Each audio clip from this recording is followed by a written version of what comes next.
पंतप्रधान नरेंद्र मोदींच्या गावात एक चहा विक्रेता निवडणुकीला उभा राहिला आणि निवडूनही आलाय। त्याच गुजरातमधील स्थानिक स्वराज्य संस्थांच्या निवडणुकांचे निकाल आले।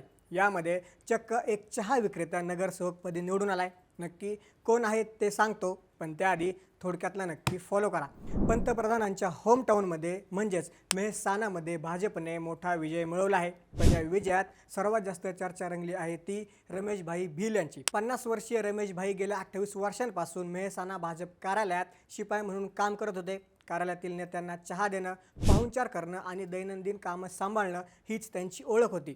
पण त्यांची हीच पक्षनिष्ठा पाहून भाजपने त्यांना प्रभाग क्रमांक 13 मधून निवडणुकीच्या रिंगणामध्ये उतरवलं।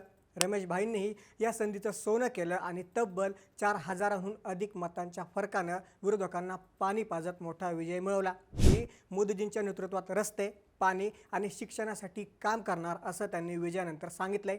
सामान्य कार्यकर्त्याला मिळालेली ही ताकद सध्या सोशल मीडियावर चांगलीच व्हायरल होत आहे।